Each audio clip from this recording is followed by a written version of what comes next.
Alright, so hopefully you guys can see that. That is Deep Trouble. So I finally finished the original 62 Goosebumps series in December.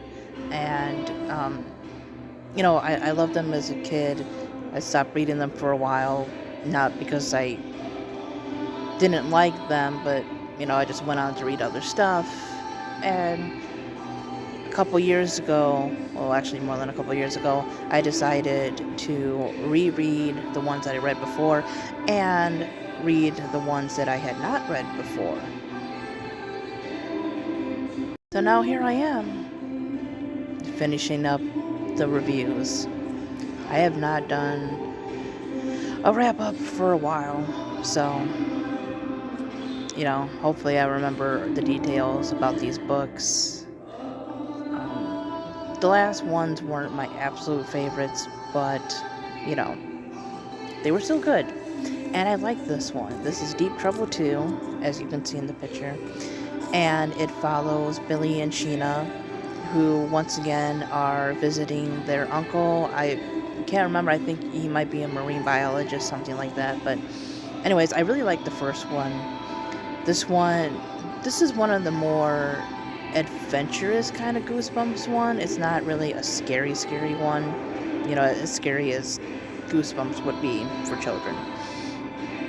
But I really enjoyed this one. I love the adventure ones, but anyways, this basically is about them once again visiting their uncle, and I think the Caribbean, and these fish and other sea creatures are getting really, really big, and they're trying to figure out why. So it's one of those adventurous, mysterious ones. And of course, they find out what's going on, and can't ruin the plot for you, but you should read it. Read the first one. I don't really think you need to read the first one to read this one, but you should. I'm not sure which one I like better. I might have liked the first one better, but this one was still really good. I like that cover. The cover is both silly and very Goosebumps. It's both silly and terrifying. But yeah, I don't know what I was say, but anyways, read this one. It's really good. A nice book for the end. One of the ending books of the series. There you go. Don't Go to Sleep. So, another Goosebumps. This one reminded me a bit of the Cuckoo Clock of Doom, except I like this one a lot better. This one is both, I would say, adventurous and scary, kind of suspenseful in a way. So, I forget the kid's name, but he doesn't like his room, and he goes to sleep in the guest room, which he's forbidden from, or his parents just don't like it. But anyways, he sneaks in there, and basically every time he wakes up, he's in an alternate universe. I really like this one. I don't remember the episode too much. I know I've seen it, and maybe I just didn't care for it too much, so I didn't pick this book up right away, because it seemed like it might have dragged a little bit, but it didn't. I really liked it. I thought it was well written, it was well paced. I liked the characters, because sometimes the characters, when they want certain things in these kind of books, they can be kind of annoying, but it just seemed like a normal kid, and even for a kid's book, this concept did seem a little scary. So I definitely recommend this one. This is probably going to be in a top 20 at least. Alright, so Monster Blood 2. I might be in a minority of Goosebumps fans here, but I like the Monster Blood ones. In fact, I kind of like them better than the Night of the Living Dead ones. I don't know. It seems like I kind of like the repetitiveness of this versus the dummy does stuff and nobody ever figures it out. Not that I don't like Slappy. He's an interesting villain. I just feel that some of the later Slappy books outside of the original series are a little bit better. Anyways, this one has Cuddles the hamster. This is where Evan's friend, Andy, ends up moving by him. She brings monster blood with her because I didn't learn the first time. And a school hamster eats it. And he grows and he grows. I love that cover because it looks both cute and terrifying, just like I said about Deep Trouble. But yeah, I like this one. I like this one better than the first one, and it's just fun. Alright, so on to Monster Blood 3.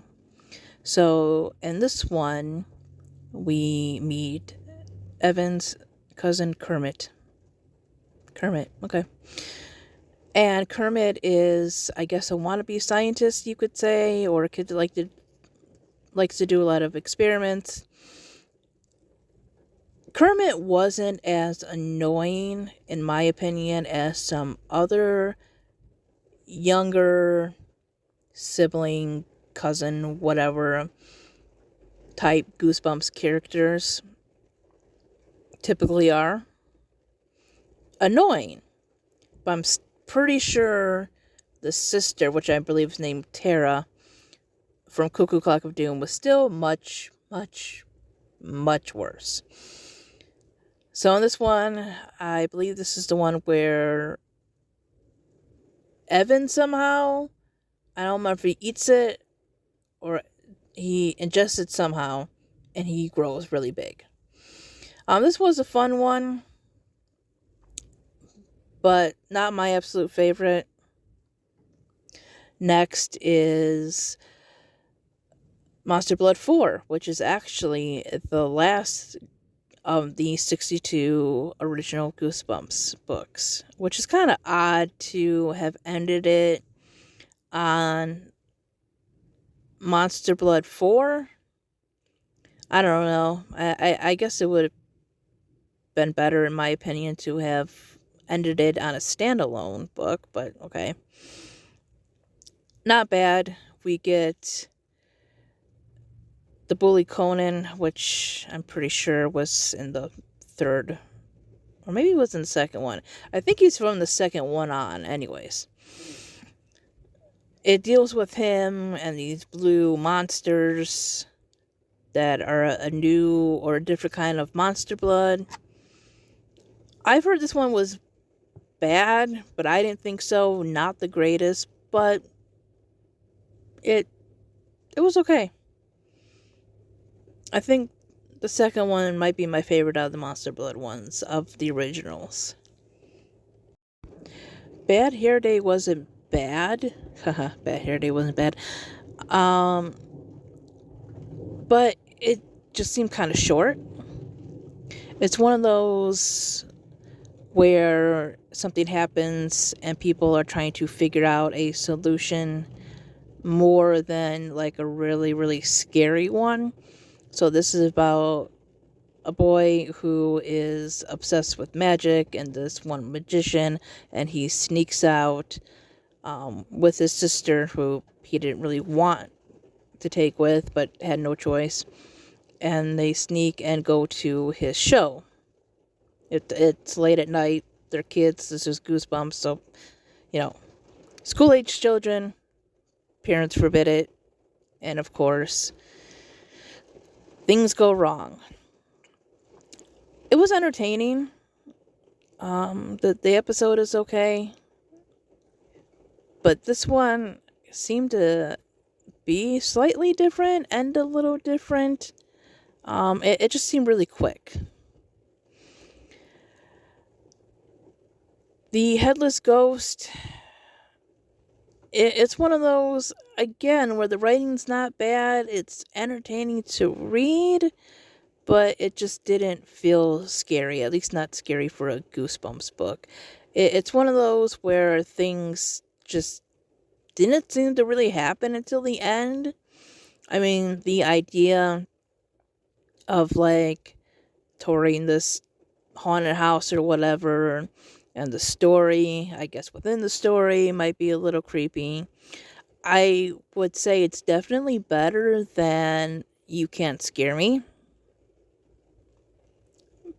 but it's not a top favorite.